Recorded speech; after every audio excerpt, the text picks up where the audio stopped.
Olá, pessoal. Vamos para mais uma das nossas aulas. Dessa vez nós vamos estudar a semana 4 e nós vamos estudar nessa semana as estruturas de controle, continuando as estruturas de controle, falando sobre decisão, certo? Será uma semana bem interessante, é uma virada de conteúdo, porque nós vamos abordar a partir de agora uma das ferramentas mais importantes e que praticamente todo algoritmo tem, que é decisão. Até agora a gente aprendeu a utilizar os operadores, montar as expressões, né? Utilizar os comandos de leitura, o comando de saída, né? Entender como que eles funcionam. Mas praticamente nós não fizemos nenhum algoritmo que viesse a tomar decisões, ou seja, desviar o fluxo de execução, né? E é o que a gente vai ver a partir de agora. Na última aula, eu lembro que eu comentei com vocês que eu faria um material, que eu daria uma aula, uma breve aula sobre tabela verdade. Eu lembro que eu falei isso para vocês. Por que tabela verdade é importante? Porque decisão é baseada em expressão lógica, né? E expressão lógica, aquele cálculo proposicional, ele é feito, né, no momento de se tomar as decisões. E por isso que é importante estudar. Eu dei uma dica, estude tabela verdade, né? Mas aqui eu vou falar um pouquinho para vocês. Eu lembro que na última semana nós falamos sobre as expressões, expressão aritmética, expressão lógica. Então, tabela verdade está intimamente relacionado com expressão lógica.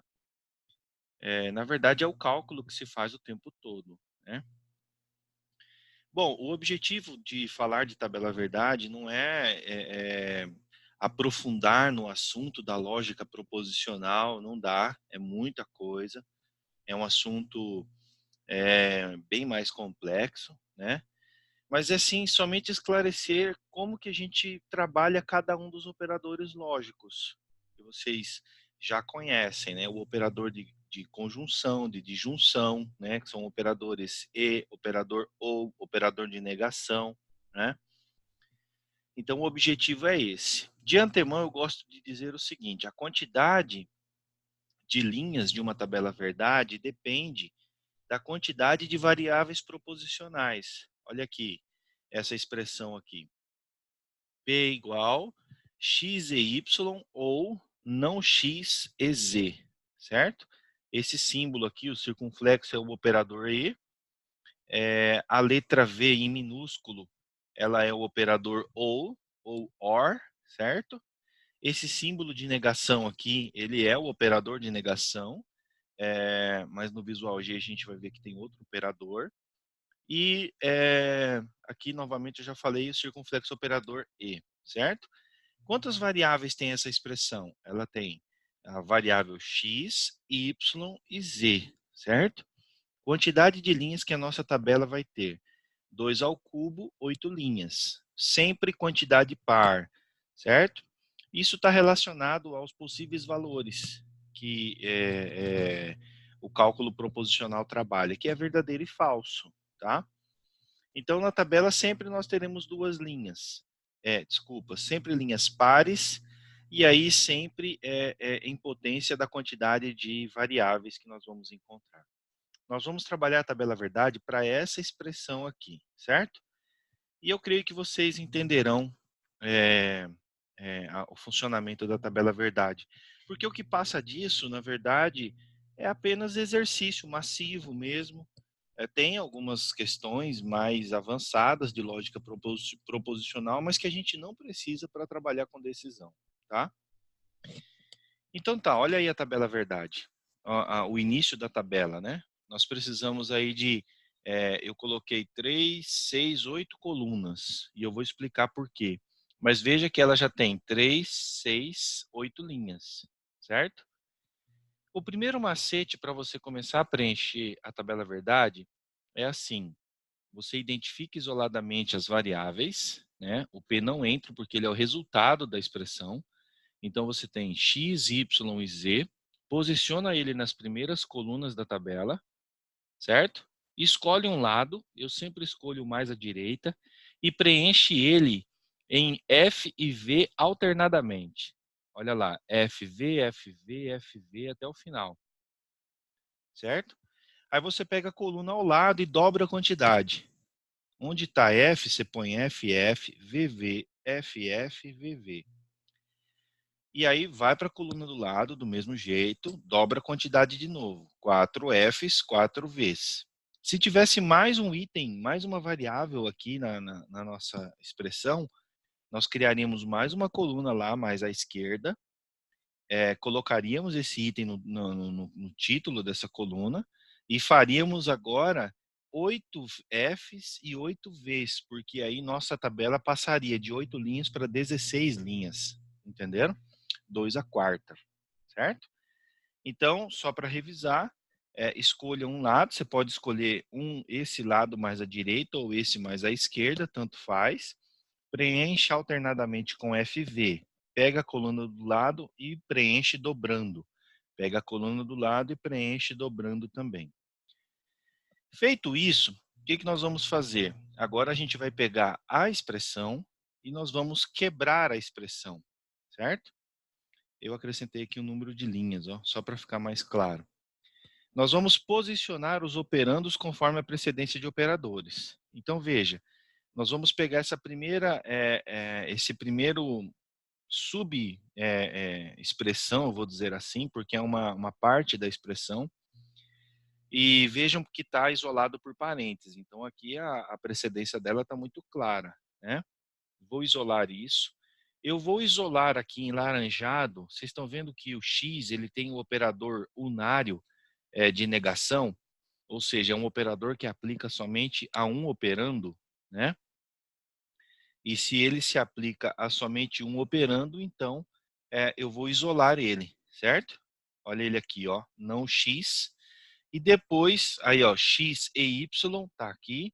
E depois o resultado de não X com Z, né? Aí eu coloquei assim, crie apelidos para cada coluna. O não X eu vou chamar de A, né? O X e Y eu vou chamar de B. E essa terceira parte aqui em verde, eu vou chamar de C, que ela é o não X, que eu passei a chamar de A, e EZ, ou seja, Z eu não precisei mexer, mas vou transformá-la, toda essa parte aqui em verde, essa segunda parte da expressão, eu vou transformar em C. Entenderam? Eu peguei aqui ó, o operador de negação de X e coloquei aqui, e chamei ele de A. Peguei X e Y, coloquei nessa outra coluna e chamei de B. E agora eu vou pegar todo esse quadrante verde aqui, que é A e Z, tá vendo? E chamei de C.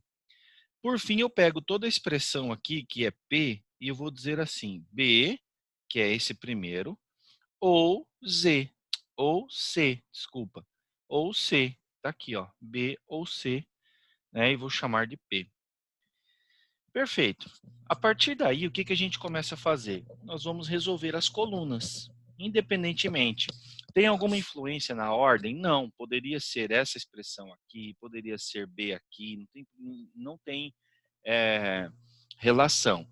É claro que vai ter relação se você precisa resolver o assunto antes, né? Ou você já resolve a coluna resolvendo aqueles assuntos mais internos. Nada impediria de eu fazer o cálculo aqui, ó, negando o X, fazendo conjunção com E. Nada impediria. O cálculo fica um pouco mais difícil. Se eu quebrar em colunas, como eu expliquei, fica mais fácil da gente fazer. Então, olha lá. Resolva a coluna A, invertendo o sinal da coluna X. Onde em X vale V, em A valerá F. Onde em X vale F, em A valerá V.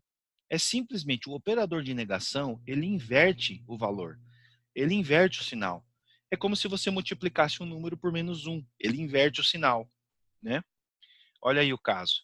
Então, eu vou pegar o valor de x, é f, então aqui é v, porque está negado. Ele muda o valor, ele inverte o sinal. Aqui está f, vem para v. fv, fv, tudo onde está v, vira f. Isso é um x negado, ou negação de x. Entenderam?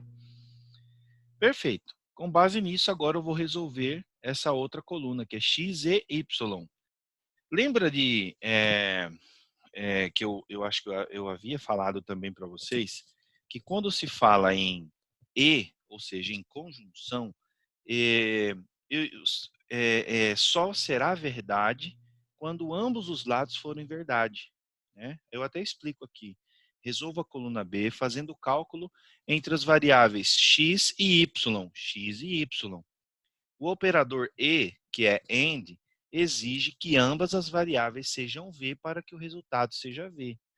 Então, o E é um dos operadores mais simples que tem de se pensar. Onde os dois são verdade, o resultado é verdade. Olha aqui, verdade, verdade. Se tiver um falso em qualquer um dos lados, é falso. Entenderam? Muito simples. Falso e falso é falso. Falso e verdade é falso. Verdade e falso é falso. Verdade e verdade é verdade. Né? Tranquilo, né? Ele exige que os dois sejam verdadeiros. As duas condições devem ser verdade para que o resultado seja verdade. Coluna C agora. Agora eu vou pegar o quê? O resultado de A, tá aqui, ó, essa coluna A, onde eu neguei X, né? Onde tem não X, e Z. Tá vendo? Então eu vou pegar essas duas colunas aqui. Também a ordem não influencia. Então, via de regra, vai ser verdade onde os dois forem verdade. V e não X, V. Olha aí. Z igual a V e não X, Z igual a V e não X igual a V, verdade. Onde tem duas verdades, tem verdade. Se tiver um falso, o resultado é falso. Por fim, agora eu faço B e C, certo? B e C, que é esse quadrante verde com o quadrante verde. Desculpa, não é B e C, é B ou C. É o quadrante verde com outro quadrante verde. Então, onde tem pelo menos uma verdade, onde houver pelo menos uma verdade, é verdade. Olha aqui. Nesse exemplo, eu tenho falso ou falso é falso. Falso ou verdade é verdade. Falso ou falso é falso. Falso ou verdade é verdade. Tudo falso. Verdade ou falso, verdade ou falso, é tudo verdade. Basta, o operador ou, ele exige que basta apenas uma verdade para que o resultado seja verdade. Entenderam? Tranquilo? Volte aí depois do vídeo, assista novamente a explicação, exercite, busque mais alguns exemplos na internet que podem ajudar. Eu já digo, não precisa aprofundar em cálculo proposicional. Seria o ideal, mas não precisa. É uma matéria extensa, cansativa, é muito bom porque apura a lógica, mas ela é extensa, né, e exige aí um esforço interessante. Mas é só se vocês já entenderam isso que eu expliquei, será assim suficiente para vocês entenderem o cálculo que é feito nas expressões lógicas que são usadas na avaliação das decisões, tanto decisão simples quanto composta, né? Vocês entenderão, porque as decisões simples elas funcionam com base no resultado verdadeiro de uma expressão lógica. Eu vou explicar mais adiante. Bom, então, aí nós entramos em estruturas de controle, onde nós vamos falar da decisão, e nesse primeiro momento, decisão simples, certo? Esse texto está no livro, eu repliquei aqui, até para fazer leitura com vocês, porque eu acho muito interessante o que está escrito.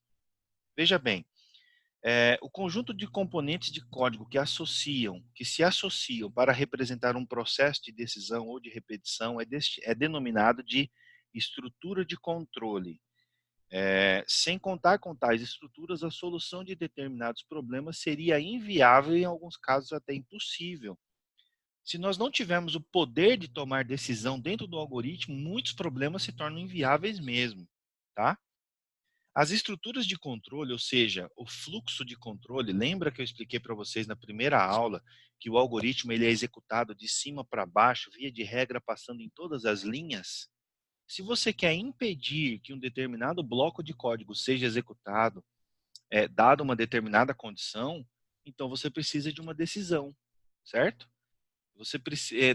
Se você não colocar uma estrutura de decisão, nesse primeiro momento, vamos pensar assim, se você não tiver uma estrutura desse tipo, todas as linhas do algoritmo serão executadas, independente de qualquer outra coisa ou qualquer outra condição. Eu vou apresentar outras estruturas mais para frente, que aí vocês vão ver que também tem outras estruturas que podem nos ajudar nesse sentido. Mas, via de regra, o algoritmo ele é executado todas as linhas dele. E se eu quero desviar o fluxo, ou se eu quero controlar o fluxo de execução do algoritmo, ou seja, dizendo para ele em quais linhas ele vai passar ou em quais linhas ele não vai passar, dado uma determinada condição, então eu preciso de uma estrutura de controle, tá? E aí ele explica, ó, refere-se à ordem em que as instruções, expressões e chamadas de função são executadas ou avaliadas.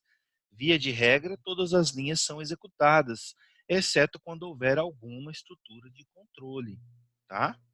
Então fixem bem isso. Um processo de decisão consiste na escolha entre dois ou mais blocos do pseudocódigo para execução. Apenas um entre os blocos existentes é selecionado e assim tem seu conteúdo executado. Ou seja, uma decisão é o resultado da avaliação de uma expressão booleana. Booleana é uma expressão lógica, né? Que é feito aquele cálculo proposicional que eu expliquei para vocês da tabela verdade, tá? Então, você pode ter vários blocos de execução e ele só vai ser executado, né, selecionado para execução, atendido uma determinada condição. Muitos algoritmos precisam tomar decisões ao longo de sua execução. Tais decisões são impostas pelos próprios problemas. Olha aí um exemplo de algoritmo. Crie um algoritmo para ler a idade de uma pessoa. Bom, até aí tranquilo, professor. Já aprendemos a fazer leitura, já aprendemos a declarar variáveis, já aprendemos até fazer escrita, né? Escrever um determinado resultado. Fazer cálculos, nós aprendemos, tranquilo. Conseguimos declarar variáveis numéricas, realizar cálculos, montar expressões. Show, beleza. Mas aí vem a pergunta: se a idade for maior ou igual a 18, escreva maioridade. Caso contrário, escreva menoridade. Como que nós vamos fazer isso se não tiver a opção de nós controlarmos o fluxo do algoritmo, né? A decisão está em avaliar uma expressão booleana cujo resultado só pode ser verdade, né, verdadeiro ou falso. A expressão booleana, no caso do exemplo acima, seria essa aqui, ó, tá vendo? Idade maior ou igual a 18. Eu não sei se eu implementei, mas aqui não, é um outro. Mas depois eu posso implementar para vocês. A decisão unidirecional ou simples, vocês tanto podem encontrar como decisão unidirecional, um único caminho, ou decisão simples, é aquela que envolve apenas um bloco de execução, um bloco de código, uma única opção. Se a expressão booleana é avaliada como verdadeira, então o código do único bloco é executado. Do contrário, se a expressão resulta em falso, ocorre um desvio de fluxo e ele passa para a próxima instrução fora do bloco, caso exista, né? Olha aí um exemplo. Eu trouxe esse exemplo que ele está tanto em fluxograma quanto em Portugal, né? Em pseudocódigo. E aí aqui começa o algoritmo. Isso aqui é um símbolo de entrada, né? Digite um símbolo de escrita. Digite um valor para x. Aí isso aqui é um símbolo de entrada, né? Leitura de x, ele indica a leitura de x. Aí vem aqui para a decisão, né? Toda decisão, ela só pode ter dois caminhos possíveis, nesse caso aqui que nós estamos estudando. Eu vou apresentar uma outra alternativa um pouquinho mais para frente, mas é uma instrução diferenciada. Então ele vem aqui, se x for maior que 10, ele vai para esse caminho. Aí ele faz uma escrita de x é maior que 10. Se x não for maior que 10, ele vai para o fim. Vocês estão vendo que há um desvio de fluxo aqui, né? Ou seja, chega aqui, ele faz um teste. X é maior que 10? Então escreve que x é maior e finaliza o algoritmo. X é maior que 10? Não, não é. Então finaliza o algoritmo. Não vai escrever nada. Qual é a linha que foi desviada? Qual foi o comando que foi desviado? foi justamente o comando de escrita. Agora olhem para cá, em pseudocódigo. Nós temos algoritmo, decisão simples, var, declara uma variável x inteira. Eu fiz assim porque é como está aqui no fluxo, tá? Início, lança uma mensagem para o usuário, escreva um valor x, ó, é esse comando aqui. Leia x, tá aqui. Agora vem a decisão, ó, se x maior que 10, é essa decisão aqui. Se o x lido for maior que 10, ele vai executar essa linha. Ou seja, se essa condição aqui, ó, x maior que 10, for verdade, né, se isso resultar em uma verdade, aí ele executa a linha 7.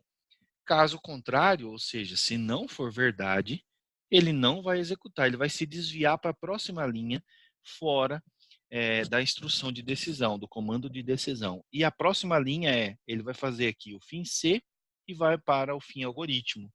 Ele não executa a linha 7. É por isso que a gente fala de tomada de decisão. Porque chega na linha 6, ele toma a decisão se ele vai executar 7 ou se ele vai pular a linha 7. Entenderam? É importante mencionar que o foco muitas vezes estará na expressão booleana avaliada, que pode guardar a complexidade natural de uma expressão, ou seja, o uso de diversos operadores. Ainda, o bloco de instruções da decisão pode conter inúmeros comandos, quantos bastarem para a solução do problema em questão. Nesse caso aqui, para o nosso problema, bastou uma linha de código, mas dentro do C, ou seja, entre o C e o fim C, nós podemos ter inúmeras instruções, quantas bastarem para a solução do problema. Nesse caso aqui só foi uma escrita, mas eu vou apresentar um caso mais adiante que tem muito mais, né?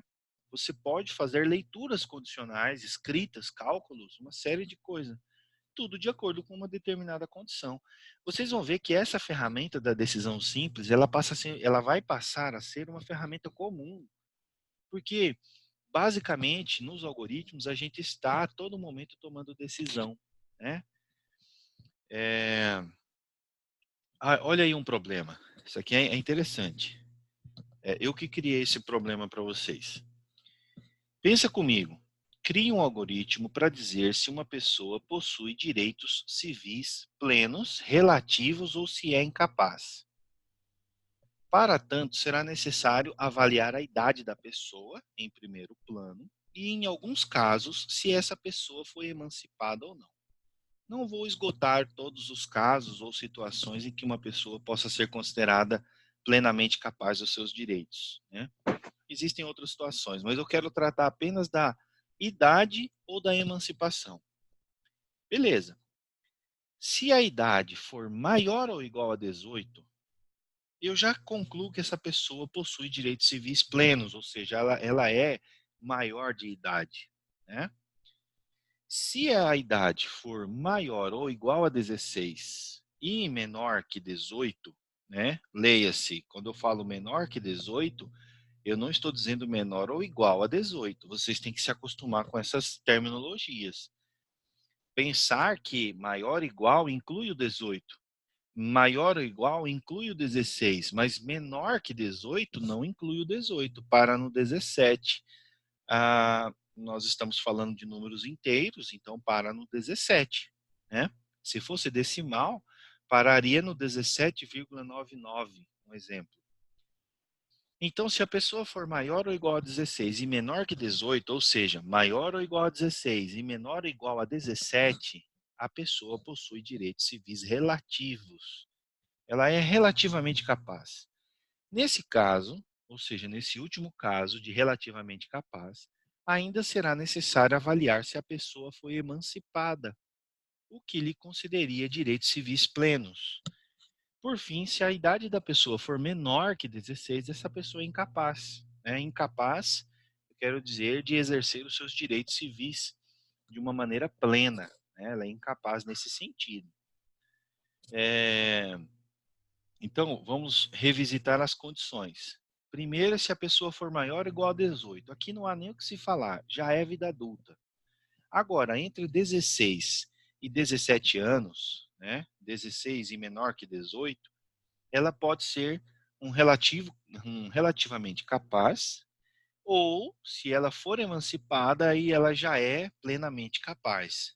E o terceiro caso é se ela é menor que 16 anos, 15 anos para baixo, né? É um menor incapaz. Beleza. Olha o algoritmo.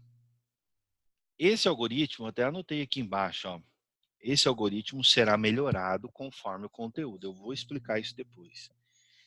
Mas para um primeiro momento, anotem aí comigo. Algoritmo maioridade. Eu declaro uma variável chamada idade e uma variável chamada emancipada do tipo caractere.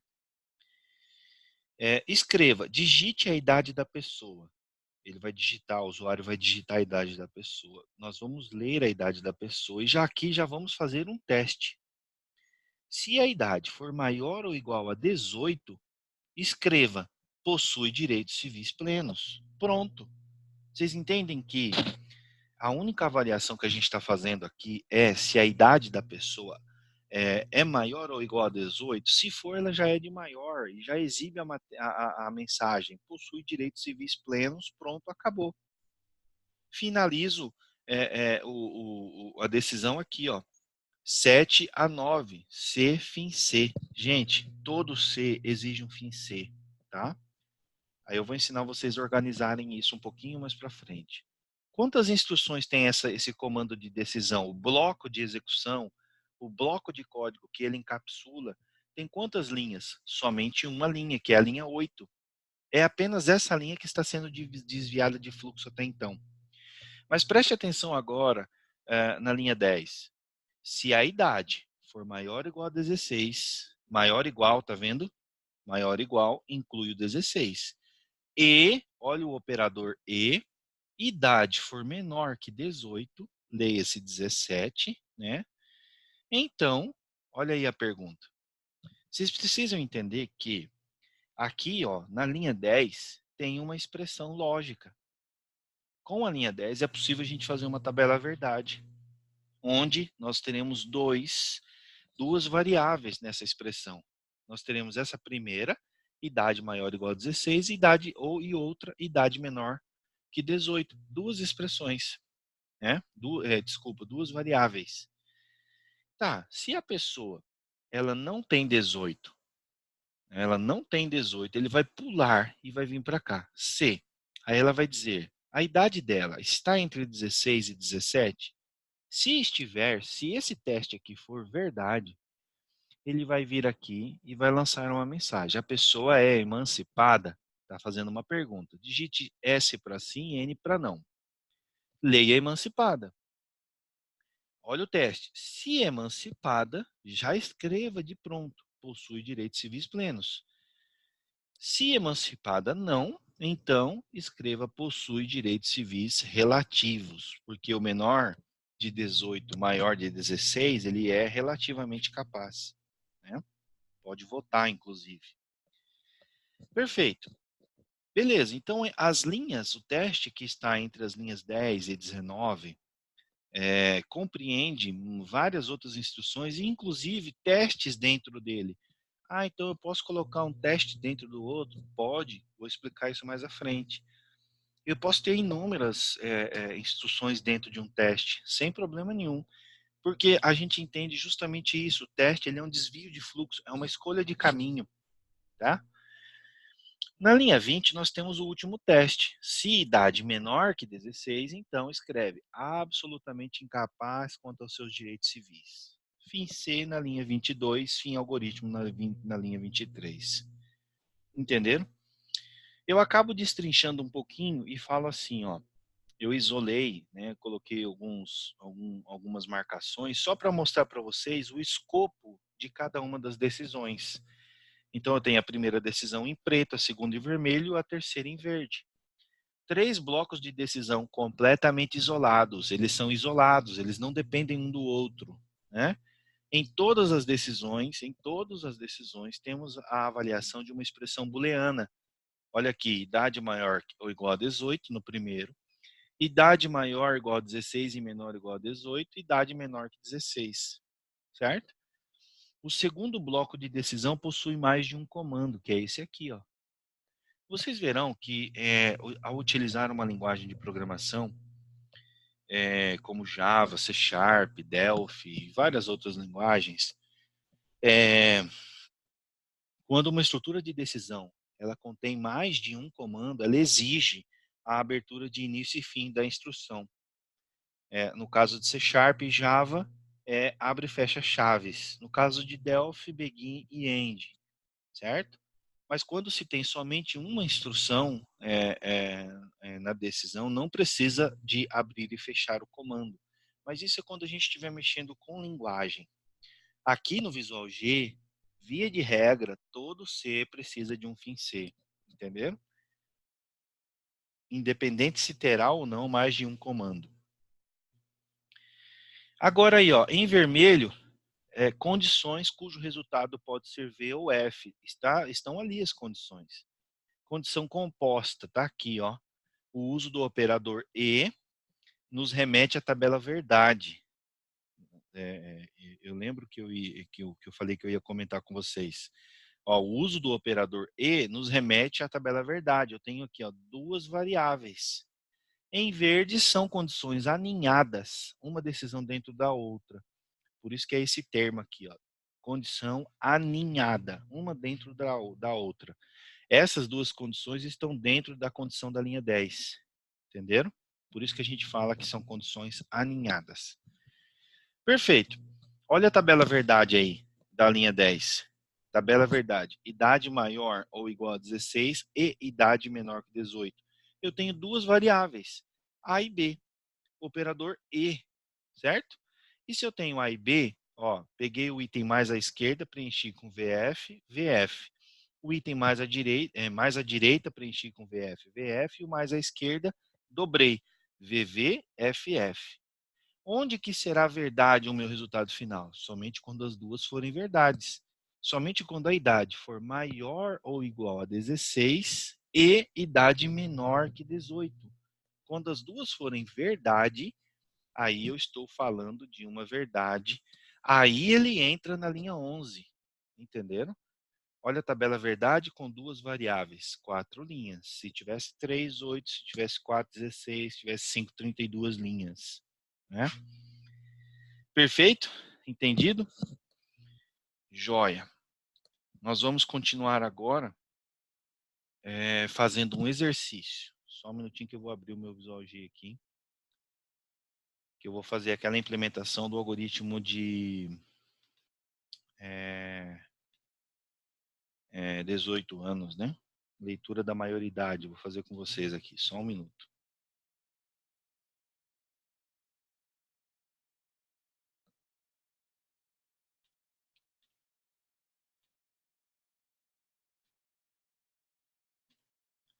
Pronto. Olha o Visual G.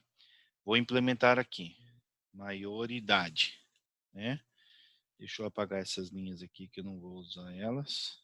Pelo menos não agora.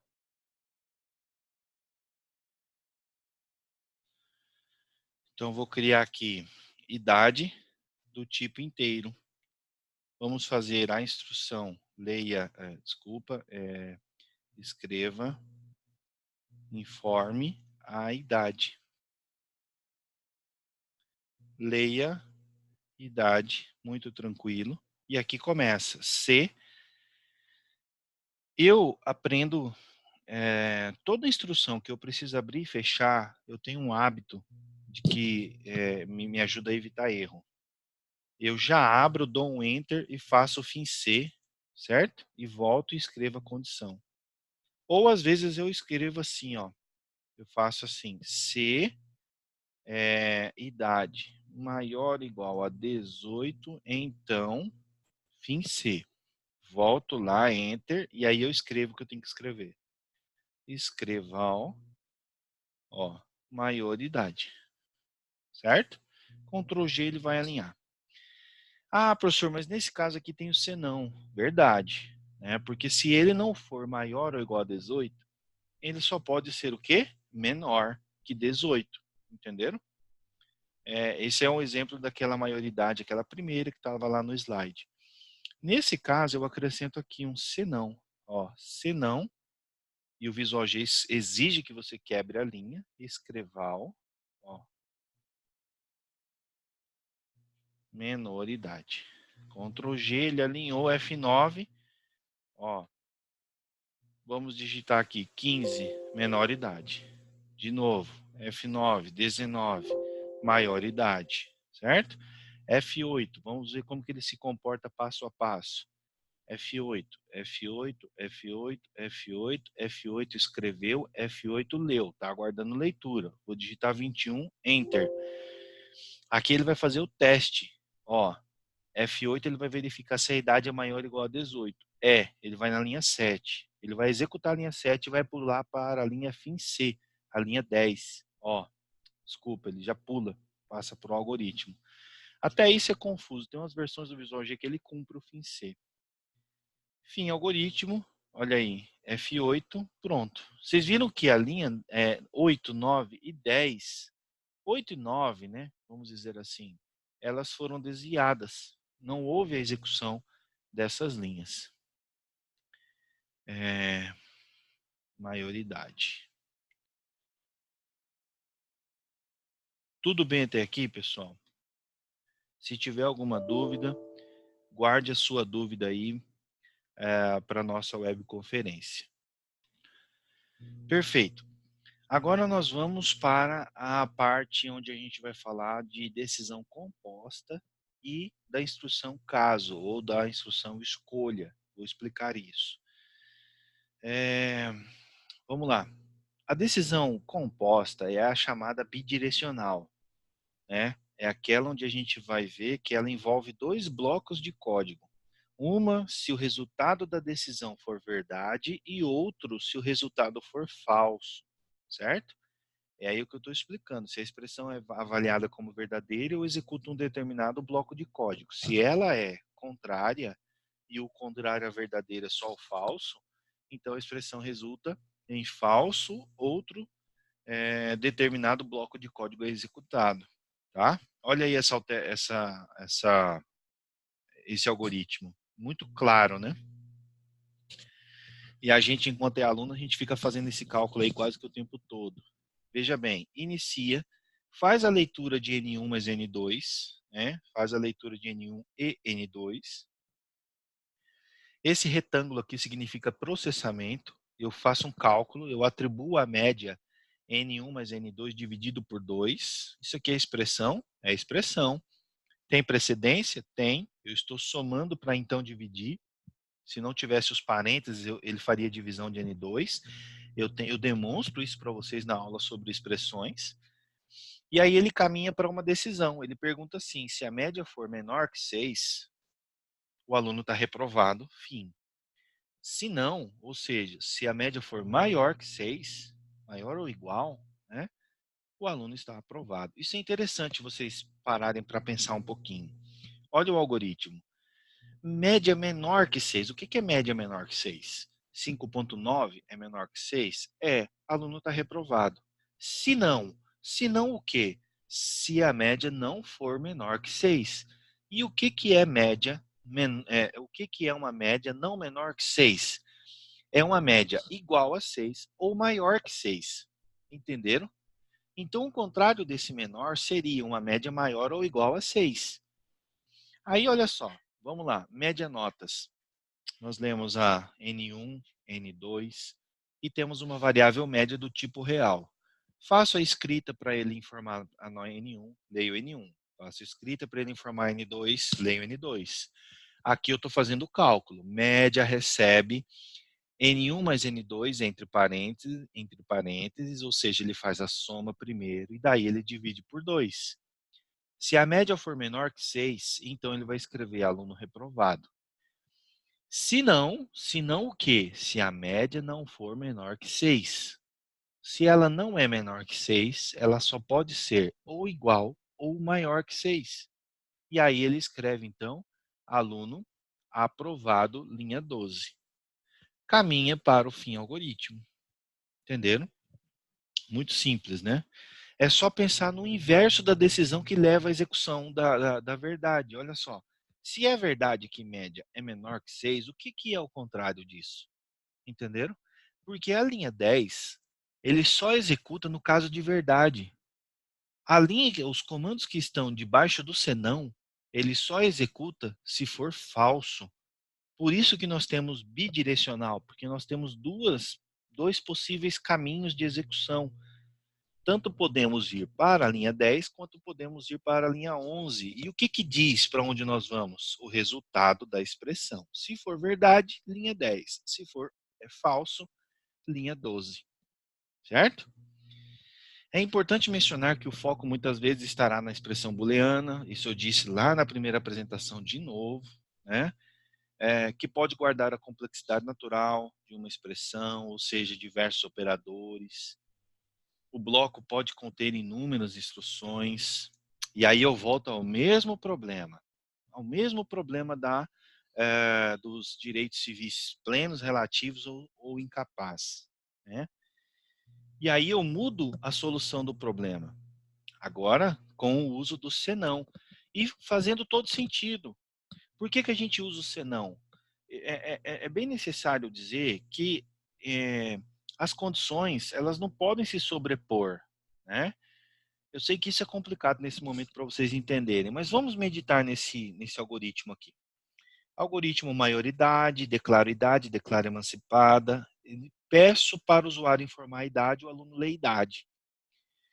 Se a idade for maior que 18, ele vai executar a linha 8, não vai? Sim, se for verdade, sim, ele vai executar a linha 8. E depois, o que ele vai fazer? Como o que tem a partir da linha 9 é um senão, ele não vai executar nenhuma das linhas entre a 9 e a 25. Ele já vai passar para o fim algoritmo. Ele só entra em senão se a idade for menor que 18. Lembra que eu falei, olha, se não é igual a 18 e também não é maior que 18, só pode ser menor. Entenderam? E se for menor, aí tudo bem. Aí ele vai perguntar de novo. A idade é maior ou igual a 16 e menor que 18? Se for, ele pergunta, é emancipada? Se for emancipada, possui direitos civis plenos. Se não for emancipada, possui direitos civis relativos. Tem até uma coisa que a gente pode melhorar aqui. Eu vou abrir o código e vou mostrar para vocês. Agora, o C da linha 10 e o senão da linha 20, eles são o mesmo comando, né? Aqui eu tenho uma face da moeda, aqui eu tenho outra face da moeda. Ou seja, gente, se a idade não for maior ou igual a 16 e nem menor que 18, ou seja, não é entre 16 e 17, ela é o quê? Se ele não é maior ou igual a 18 e não é entre 16 e 17, ele é o quê? Só pode ser menor. E é aí onde entra a menoridade, certo? Fizemos uma comparação, eu mudei um pouco, coloquei senão, mas eu posso melhorar ela mais ainda, quer ver? Deixa eu abrir o Visual G aqui que eu vou mostrar para vocês. Só um minutinho. Olha aí, cá estamos com o algoritmo, no Visual G. Algoritmo maioridade, certo? Fazendo todos os cálculos aqui. Aí ele vem, se idade maior que 18, se não, né? Se idade maior que 18, possui direitos civis plenos. Se não, aí eu passo a avaliar outra coisa. A idade é entre 16 e 17? É o que a linha 10 está querendo dizer. Se não, eu nem precisava disso aqui. Ó. É isso que eu quero corrigir. Ó.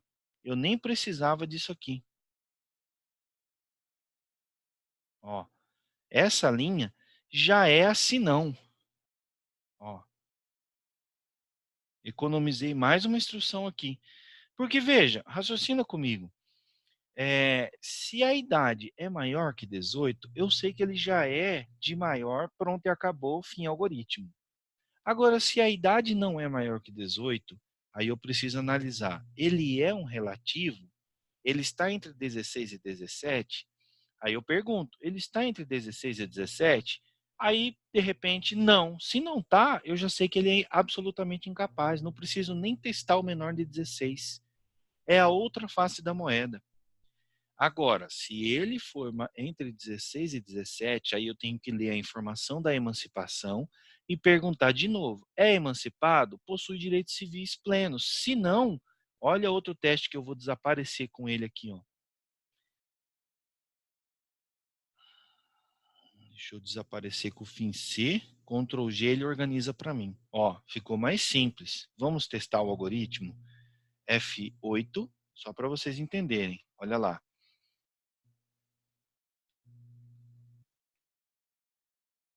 Cadê a minha janela de execução? F8, olha lá.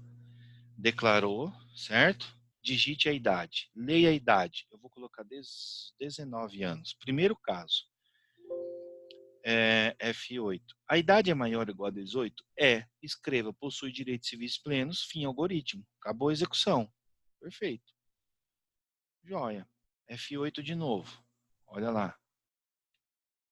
E aí ele vem. Declara, escreve, digite a idade. Vou colocar 17 anos. Olha, ele vem. A idade é maior ou igual a 18? Não é. Se não é, então ele vai entrar na linha 10. Olha aí. Aí ele vai perguntar agora. A idade é maior que 16? Maior ou igual a 16? E menor que 18? Porque é 17. Aí ele vai entrar aqui e vai perguntar. A pessoa é emancipada? Certo? Eu vou colocar assim, lei emancipada. Sim. Enter. Aí ele vem. Se ela é emancipada, direitos civis plenos. Daqui ele vai para qual linha, gente? Da 14 ele vai para a linha 22, ele já vai encerrar o algoritmo. Entenderam? Vamos lá de novo, outro caso. Olha lá. Leia idade, vou colocar 17. Ah, não. F8. Leia a idade, vou colocar 17. Certo? Não é maior ou igual a 18. É entre 16 e 17. Aí, agora na informação de emancipado, eu vou colocar não. Olha, outro caso. É emancipada? Não é emancipada. Ele vai para a linha 16 e depois para a linha 22. Entenderam? Olha aí. Beleza. Vamos para outro caso. Qual é o outro caso? O outro caso é o da menoridade. Ó, digite a idade. Vou colocar 15. Aí ele vem. A idade é maior ou igual a 18? Não é, então ele vai para a linha 10. A idade é entre 16 e 17? Também não é. Ele vai para onde? Linha 19. Escreve absolutamente incapaz, fim algoritmo. Entenderam? Pessoal, tá aqui o algoritmo. Ele tá lá também em outras partes do vídeo. Estará na apresentação. Recomendação, copie isso, cole no Visual G. Cole não, transcreva para o Visual G e faça funcionar. Faça as alterações que eu fiz. Eu não tinha percebido que eu poderia melhorar o código. Tudo bem? Retornando então. Eu coloquei o mesmo algoritmo aqui só para a gente analisar a composição dos blocos. Né? Olha aí, ó, o primeiro bloco vai da linha 7 à linha 25. Aqui ele entra se o resultado da expressão for verdade, vem para o senão se o resultado for falso. O segundo bloco está entre a linha 10 e a linha 24. Aqui ele entra se o resultado for verdade, aqui ele entra se o resultado for falso. O terceiro bloco está entre as linhas 13 e 19. Aqui ele entra se for verdade, aqui ele entra se for falso. O bloco 16 que nós eliminamos, né? Nós eliminamos o bloco da linha 16 a 18 e da linha 21 a 23, que eles são testes simples. Ou seja, teste com uma única saída. Mas conforme está escrito, nem precisa deles. Por isso que nós eliminamos e funcionou. Tá? Se emancipada igual a sim, faça tal coisa. Se emancipada igual a não, faça outra coisa. A ideia é, se emancipada for sim, possui direitos civis plenos. Se for qualquer outra coisa diferente de sim, possui direitos relativos. Certo? Vamos ver aqui. Perfeito.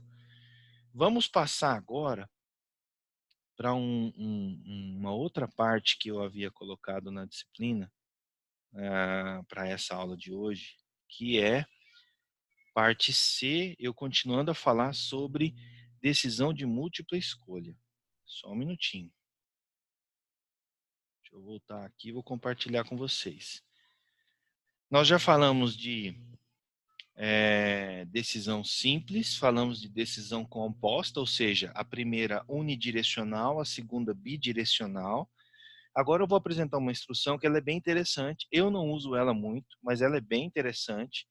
Ela é bem versátil, você consegue diminuir muito o código com ela, né? Mas é necessário dizer para vocês que ela é equivalente à decisão composta, né? Aquilo que você consegue utilizando a decisão de múltipla escolha, você também consegue utilizando tanto decisão composta como decisão simples, né? Então fica assim, a critério, meio que a critério, tá? Então olha lá, a decisão múltipla ela é um processo de decisão que envolve muitas entradas, ou seja, várias rotas possíveis de código, e uma será escolhida, apenas uma. Devido à natureza binária das expressões booleanas, verdadeiro ou falso, elas não se aplicam em processos de decisão múltipla. Então, eu vou ter várias alternativas, mas apenas uma saída, né? Ao invés disso, é utilizada uma expressão aritmética com valor resultante inteiro ou ainda variáveis do tipo caractere. Isso aqui eu acrescentei, no livro só está até inteiro. Usualmente, expressões de controle aparecem como uma única variável de tipo inteiro, conhecida como variável de controle. Espera-se naturalmente da expressão de controle que o valor proveniente da avaliação esteja numa faixa finita de valores, e isso tem que ficar muito claro, e cada um desses valores deve conduzir a seu próprio bloco de execução. É como se nós criássemos diferentes blocos de execução e dessemos nomes para eles, que vocês verão que o nome é justamente rótulos, né? Se a avaliação resulta em um valor fora da faixa, então nenhum bloco é executado. Olha aí, blocos em decisões múltiplas precisam de um rótulo. Então eu tenho caso, qual a variável que eu estou esperando, avaliando, seja rótulo 1, execute tal coisa, rótulo 2, execute tal coisa. Eu até coloquei um exemplo bem palpável para vocês, olha aqui, que é esse caso aqui do cálculo de área. Nós vamos até executar esse algoritmo. Como que funciona? Algoritmo cálculo de área. Esse algoritmo, em resumo, o que ele faz? Ele me possibilita calcular a área para círculo, triângulo ou quadrado. Isso conforme a minha opção, conforme a opção do usuário, né? E aí, se o usuário escolher, por exemplo, C, se ele digitar C, o algoritmo vai executar as instruções de 10 a 14. Se ele escolher T, ele vai executar de 16 a 21. Se ele escolher Q, ele vai executar de 23 a 26. Se ele não escolher nada, igual a C ou T ou a Q, ou seja, escolher algo diferente, o sistema, o algoritmo vai dar uma mensagem de comando inválido. Deixa eu voltar aqui. Cada rótulo da estrutura possui o próprio bloco e é separado dele pela marca de 2 pontos. Todos os rótulos são dispostos em um nível de indentação, acima no nível onde estava a palavra-chave seja. Blocos dispõem-se um nível de indentação acima daquele que estão os rótulos.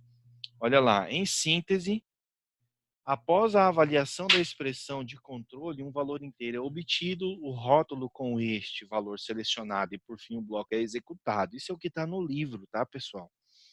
Quando a execução encerra, ocorre um desvio para fora da estrutura para que todos os blocos não sejam executados.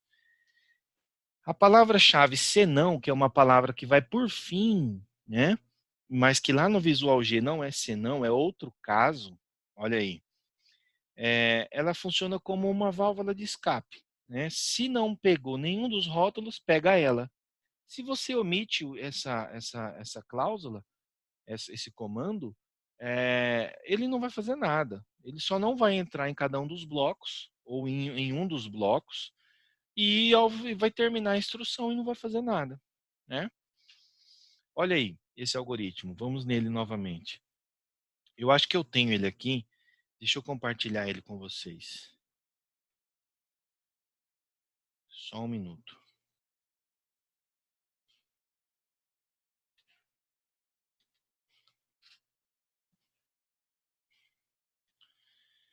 Vou abrir ele aqui e aí vocês verão ele funcionando. Como que é interessante. Olha aí, estão vendo? Algoritmo cálculo de área, né? Declara as variáveis área, raio, altura, base e lado, todas real, e a opção caractere. O sistema vai exibir para a gente uma espécie de menu, e aí o usuário vai direcionar o que ele quer. Eu já expliquei, vamos executar linha por linha. F8. Olha aí o que vai acontecer. Declara as variáveis. Início, escreveu algoritmo para cálculo de área. Pulou linha. E agora vai escrever assim, digite C para círculo, T para triângulo ou Q para quadrado, certo? Beleza, ele vai escrever isso, vai ler uma opção e vai aguardar que a gente digita lá. O que a gente quer calcular? Se eu digitar C, ele vai entrar nas linhas 11 a 14.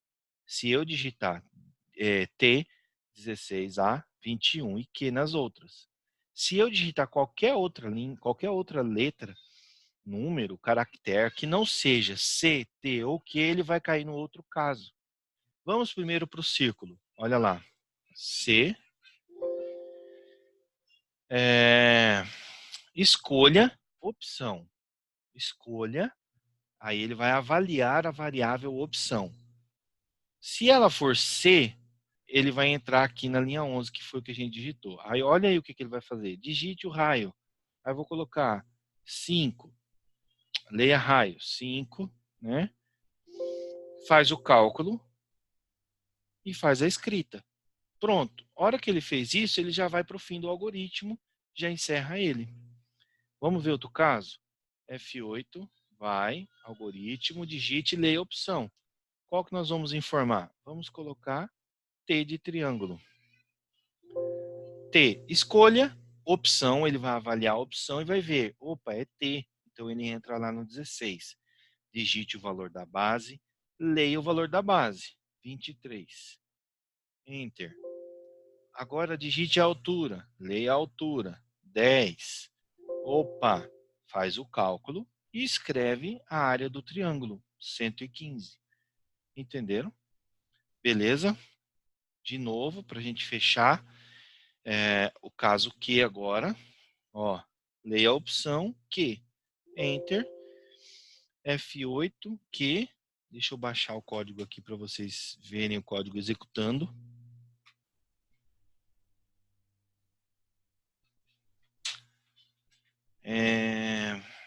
F8. Digite o valor do lado. Ah, o lado é 12. Lado vezes lado, imprime, certo? F8, fim, execução. Perfeito. Agora vamos fazer o último caso, que é o caso em que a gente digita algo que não seja C, T ou Q. Eu vou digitar X. Olha para onde ele vai. F8, olha lá. Outro caso. Não é C, não é T, não é Q, é outro caso. E joga aqui, escreve comando inválido, fim, algoritmo. Entenderam, pessoal? Isso aqui é bem útil, é bem legal, bem interessante. Mas, de repente, né, caia em uma das nossas atividades avaliativas, eu jogo um algoritmo como esse e eu peço para vocês converterem ele para utilizar estruturas de decisão bidirecional ou unidirecional.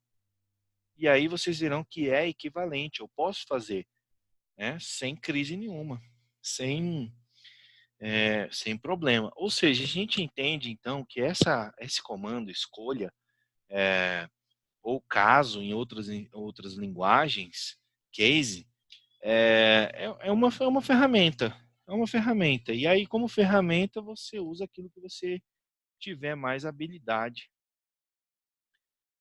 para usar. Certo? Tranquilo até aí? Perfeito. Agora nós vamos para a última parte da aula, que é nós fazermos exercícios, né? É a parte onde eu vou apresentar exercícios resolvidos para vocês. Primeiro exercício, olha aí. A sigla IMC significa Índice de Massa Corpórea. Trata-se de um número calculado pela razão entre o peso, em quilo, na verdade a massa, e o quadrado da altura, em metros, de uma pessoa. O IMC determina se essa pessoa está em um dos estados seguintes. Magra, o IMC é menor que 20. Gorda, o IMC é maior que 25. Ou em bom peso, o IMC está no intervalo de 20 a 25. Né? Eu sei que isso aqui não condiz com a realidade, é apenas um exemplo. Né? Vamos resolver então esse? Deixa eu compartilhar agora o Visual G. Vamos lá então. Novo. Vamos lá. Exercício 1. Cálculo de massa, né? Cálculo IMC. É isso? Bom, nós vimos lá que o IMC ele precisa de duas informações de leitura, né? Deixa eu ver lá direito isso aí, só um pouquinho. Perfeito, vamos voltar aqui no Visual G então. Estou compartilhando o Visual G com vocês, né? Vocês estão vendo ele aí. Tá, o cálculo do IMC a gente vai fazer assim. É simplório, porque existem outras versões, mas essa aqui é só para a gente entender decisão. Então, primeiro nós vamos ler o quê? O peso, certo?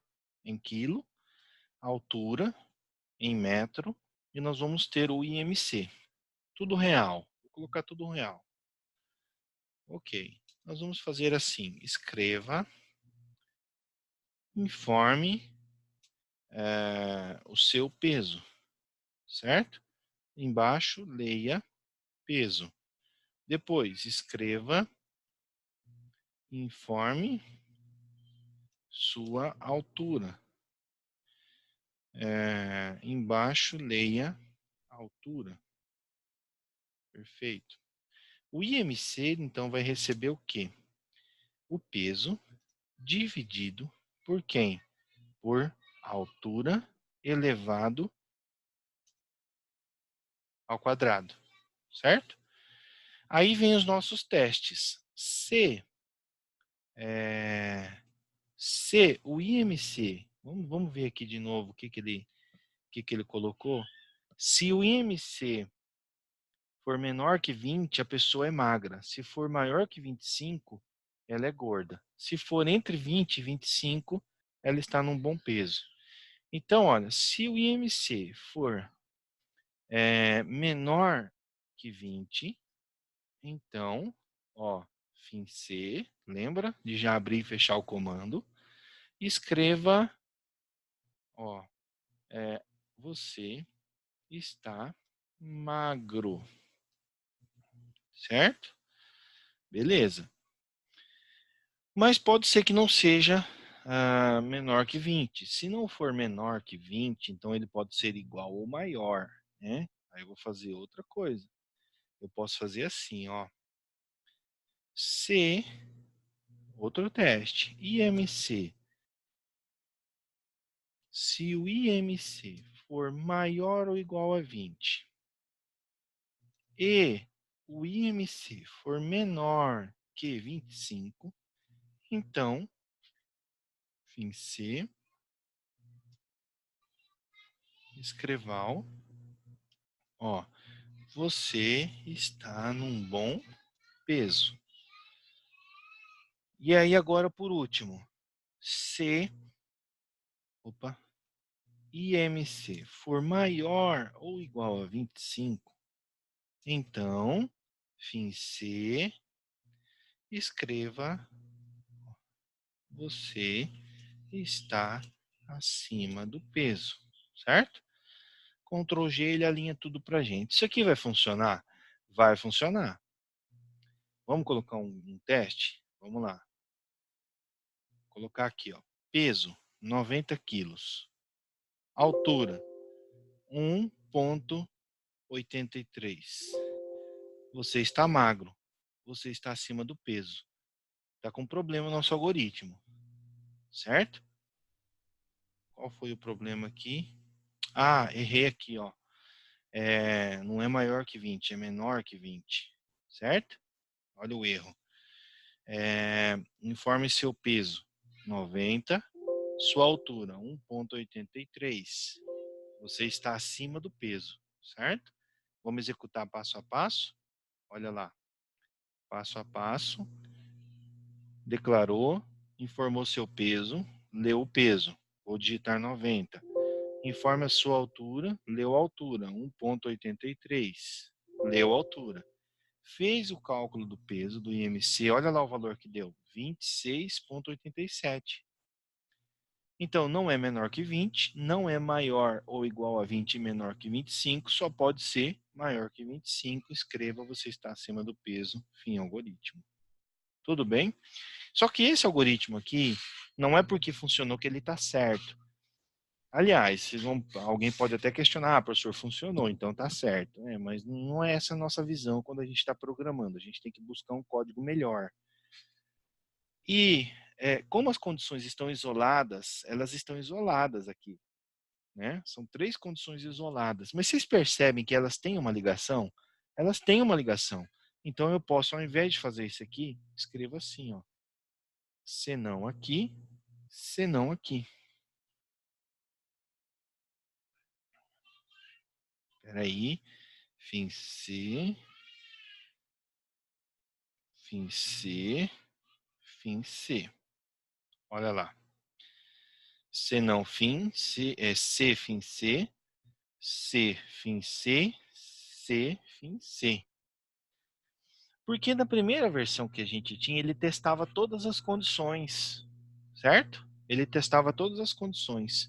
Espera aí, deixa eu guardar esse código aqui, e aí eu vou ver se funciona o Ctrl Z aqui. Do jeito que ele estava, ele guardava todas as... Ele testava... Opa! Perdi o código. Do jeito que ele estava, ele testava todos os Cs independentes. Quando você coloca por senão, ele vai testar somente aquilo que é contrário. Primeiro ele testa, se não for, que ele testa, que ele já executa depois. Porque se for, não há por que ele testar. Deixa eu ver se eu consigo traduzir isso para vocês. Olha aqui, ó. Vou executar o mesmo código, informe o peso, 90, informe a altura, 1,83. Calcula. Aí, do jeito que ele veio, ele já testou o IMC. É menor que 20? Não é. Se não é, ele já veio para cá C. Não vai ser, então ele vai vir para o senão, né? Aí não faz sentido a gente ter esse teste aqui, ó. Esse teste ele desaparece, ele não tem sentido. Deixa eu terminar. Ele não tem sentido, ó. Ctrl G, vamos de novo. F8, ó. F8 vem, informe o peso, 90, informe a altura, 1,83. Enter, calcula, aí ele vai testar. É menor que 20? Não é, ele já vai para a linha 12. Está entre 20 e 24? Não está, ele já vai executar a linha 15 e vai para o final. Entenderam? Porque senão é a outra face da moeda. Vamos de novo, F8. Agora a gente vai colocar números de uma pessoa mais magra. Leia peso, 70. Mesma altura. Leia a altura agora, 1,83. F8, calculou, quanto é que deu? 20,9. Ainda não está magro. Ele está num bom peso. Ó. Viu? Ele vai executar a linha 13 e já vai para o fim. Né? Ele não vai nem testar ou fazer algum outro tipo de trabalho. Tudo bem, você está num bom peso. Fim algoritmo. Tranquilo, pessoal? Esse algoritmo é tranquilo. Vou guardar aqui, porque de repente eu coloco ele para vocês lá na plataforma. Beleza. Qual que é o outro problema? O outro problema deixa eu fazer o compartilhamento aqui para vocês verem. O problema é esse aqui, ó. Consideremos o problema de determinação do menor de 3 números. Menor de 3 números. Voltemos lá para o Visual G. Vocês estão vendo aí o Visual G agora? Então, né? Vou pedir um novo exercício e vou fazer aqui, ó. Menor de 3. Beleza. Bom, para eu saber quem é o menor de 3 números, eu preciso ter, antes de mais nada, 3 números, né? número 1, número 2, número 3. Opa, número 3, do tipo inteiro. Eu preciso fazer a leitura desses números. Escreval, informe o número 1, né? Leia número 1. Vou copiar isso aqui porque ninguém merece, né? É a mesma coisa, ó. Vida de programador, aprendam isso, ó. Depois você só vem alterando. Altera, manda compilar e vê se tem erro. Se não tiver, publica. Brincando, pessoal. Faz isso não. Entenderam? Fizemos aqui a leitura. Agora a gente precisa fazer teste. Agora a gente precisa fazer uma sequência de testes para ver qual desses números é o maior ou o menor, né? Qual desses números é o menor número, certo? Então, olha só. Agora a gente tem que construir a sequência de testes. Nós vamos fazer assim. Se número 1 é menor que número 2 e, abre de novo, número 1 é menor que número 3, então, nesse caso, eu vou escreval o número, vírgula, número 1 é o menor. Fim C, né? Fim C, Ctrl G. Mas antes desse fim C, eu vou fazer um senão. Senão, e aqui embaixo, vou escrever outro teste. E agora eu vou dizer o seguinte. Se eu já avaliei o número 1 com 2, o número 1 com 3. Agora eu vou avaliar se o número 2 for menor que o número 3, então, tira esse parêntese daqui, que ele não é necessário quando eu só tenho uma expressão desse tipo. Fim C. Bom, vou copiar. Pessoal, só pode copiar quem é professor, tá? Quem não é professor não pode copiar. Tem que reescrever. Aí eu vou colocar aqui. O número 2 é o menor. Certo? Beleza. Aí eu vou copiar de novo isso aqui. E aí eu vou escrever um senão. E aí eu faço assim, ó. Senão o número 3 é o menor. Ctrl G para ele organizar. Já está organizado. Ou seja, vamos lá. Se número 1 for menor que o número 2 e menor que o número 3, o número 1 é o menor, pronto, acabou. Se não, se o número 2 for menor que o número 3, o número 2 é o menor. Se não, o número 3 é o menor, não preciso nem testar. Vamos executar para ver se dá certo?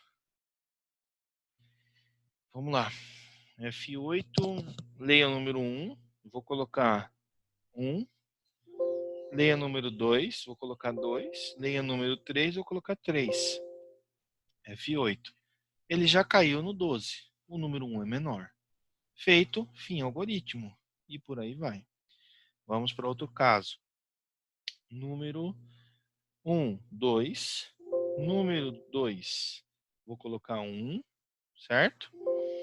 Número 3, vou colocar o 3. Só que está confusa a nossa mensagem de saída. Vamos melhorar ela.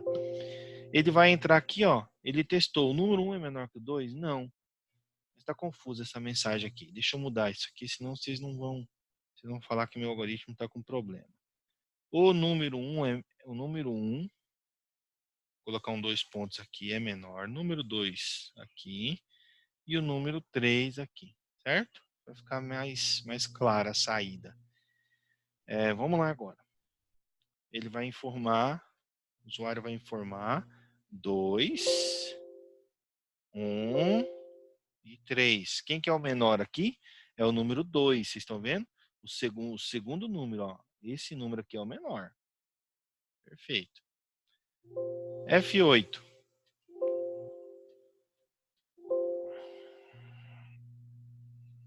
Oh, Jesus. Enter. F8.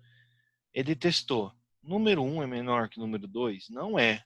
Como é E, lembra que aqui é E, né? E se é E, e eu tenho um falso aqui, então o resultado todo é falso, não vai entrar na 12, já vai vir para o outro lado da moeda, para o senão. Aí ele vem para a linha 14. O número 2 é menor que o número 3? É menor, então o número 2 é menor. Certo? O número 2, que vale 1, é o menor. Fim, algoritmo. Entenderam, pessoal? Tranquilo? Vou salvar aqui também para colocar lá na plataforma para vocês. Vamos agora ao terceiro, muito fácil também, né? Mas que exige também nosso cuidado. Faça um algoritmo que leia um número n e imprima F1, F2 ou F3 conforme a condição. F1 se ele for menor ou igual a 10, F2 se ele for maior que 10 e menor ou igual a 100, ou F3 se ele for maior que 100, certo? Tranquilo, nada para nos assustar, né? Vamos lá de novo, pedir um novo aqui. Vou colocar assim, saída F1, F2, F3, certo? Nome bastante sugestivo, né? Vamos lá. Nós vamos fazer a leitura de um número n, ele falou, né? Nesse sentido, vamos usar aqui literal. Escreva. Vocês já entenderam que escreva é para a gente mandar mensagem, né? Informe o valor de n, certo? Leia n, beleza? E depois, agora a gente tem que fazer uma sucessão de testes, né? Nós vamos fazer assim, se n for maior, deixa eu ver aqui como é que é a condição, se n for menor ou igual a 10, né? Se n for menor ou igual a 10, então, fim C. Mas eu tenho um senão aqui ainda. Senão, de novo, se n for maior que 10, aí eu tenho que envolver em parêntese, porque vai ser uma expressão composta, e n menor que o quê? Menor que 100. Menor ou igual a 100. Se ele for maior que 10 e menor ou igual a 100. Né? Então, fim C, volto lá, escrevo um senão aqui dentro. E aqui eu vou dizer o quê? Se ele for maior que 100, escreva F3. Calma que eu vou preencher as outras ainda. Colocar F3. Aqui eu tenho que colocar aquele F2. E aqui eu tenho que colocar aquele F1. Ctrl G, organiza o código. Olha aí. Vamos colocar um valor 10. F1, de novo. 11. F1.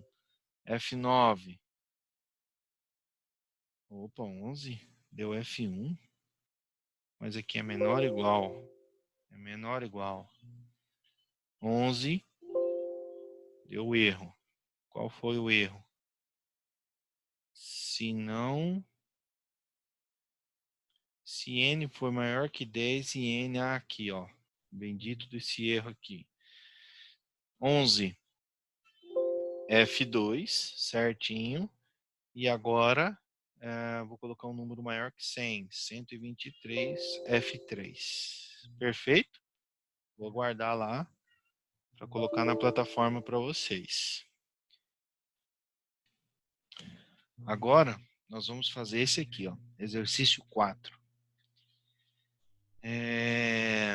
Uma empresa irá dar aumento aos seus funcionários de acordo com a categoria de cada empregado. O aumento seguirá a seguinte regra. Funcionários da categoria A ganharão 10%, categoria B 15%, C 25%, D 35%, E 50%. Caso não pertença a nenhuma dessas, ele não vai receber aumento. Entenderam? Faça um algoritmo que escreva o nome, categoria e salário reajustado de cada empregado. Então, vou precisar ler essas informações, né? Esse texto não foi eu que elaborei, eu dei uma adaptada aí nas faixas só para simplificar. Então, veja, nós precisaremos aqui ler e entender que cada funcionário ele tem um nome, tem uma categoria e tem um salário atual, certo? Aí a gente vai construir uma estrutura de controle para a gente poder tomar essa decisão de uma forma correta e aplicar o aumento segundo a categoria de cada categoria de cada funcionário. E depois a gente imprime tudo de novo, certo? Vamos lá então? Vamos lá no Visual G. Vou pedir um novo aqui. Vou colocar assim, reajuste salarial, né? Beleza. Quais variáveis nós vamos usar? Como eu falei, nós vamos precisar de nome, do tipo caractere, nome e categoria, certo? Categoria, caractere e salário atual e salário reajustado do tipo real, certo? Beleza, Ctrl G ele organiza o código. O que nós vamos ler? Escreva, olha lá, informe o nome, leia nome. Escreva de novo, informe a categoria, certo? Leia categoria. Escreva de novo, informe o salário atual. Leia salário atual, certo? Bom, agora a gente vai fazer uma instrução do tipo caso, certo? Aí vamos fazer caso quem? Categoria, né? E aí eu vou colocar fim caso, eu não lembro como que eu usei lá no exemplo, deixa eu verificar. Não é caso, é escolha, categoria. Aí eu venho caso, aí a gente tem que só olhar as categorias lá, que vai de A a E, certo? Então, caso A, olha aí, caso novamente B, caso C, caso D, caso E, outro caso. Fim escolha. Olha aí. É assim a instrução. E aí eu vou fazer assim. Caso A, o que a gente vai fazer? Salário reajustado receberá quem? O salário atual, ó, cálculo de percentual. Salário, a gente pode fazer assim, o salário atual vezes, como a primeira faixa é de 10%, então a gente pode fazer salário atual vezes 1,1, certo? Como a faixa B, a categoria B, ela tem 15%, então eu posso 1,15. Categoria C, ao invés de 1,15 é 25, então é 1,25. Categoria D é 35, então 1,35. Categoria E é 50, então é 1,5. Outro caso, no mesmo não receberá aumento. Então aqui no outro caso eu vou dizer assim, que o salário reajustado recebe o salário atual. Olha aí como é que ficou nossa instrução. Entenderam? Muito simples, né? E aqui eu vou fazer o quê? Escreval, e vou colocar assim, nome, vírgula, nome. Escreval, de novo, categoria, vírgula, categoria. Ó, escreval. Agora o que? Salário reajustado. Salário reajustado. Certo? Vamos testar? Ver se vai funcionar. Vamos lá. F9. Se der algum erro, não tem problema não. A gente aprende assim mesmo. Nome, salário, nome Orlando, categoria A, salário atual, R$ 1.000. 1.100. Deu certinho. De novo, vou pegar aqui, nome Orlando, categoria B, salário R$ 1.000. Olha aí, 15%, certo? Tá funcionando belezinho o algoritmo. Vou pegar aqui de novo. Orlando. Categoria E, né? A melhor que tem. Salário R$ 1.000. Opa, 50% de aumento, né? E, para finalizar, Orlando, categoria X, não está presente em nenhuma daquelas que nós tratamos. Salário atual, R$ 1.000. Ele permanece os 1.000, não houve reajuste. Poderia melhorar a mensagem, dizer, ó, não, o salário atual não sofrerá reajuste, por aí vai. Certo, pessoal? Essa aula foi bem longa, mas o assunto é complexo, né, de certa forma complexo, e eu estarei liberando todo esse material para vocês já, de antemão, e nós vamos fazer a nossa webconferência também. Então fiquem atentos, mande dúvidas para os seus tutores, tá?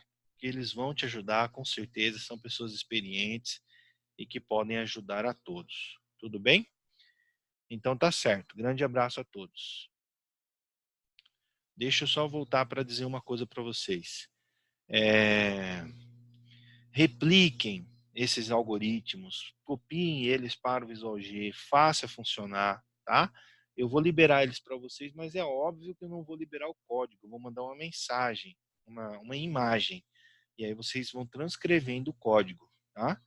Não é bom dar código assim, senão o aluno faz um Ctrl+C, Ctrl+V, né? E aí não aprende, tá?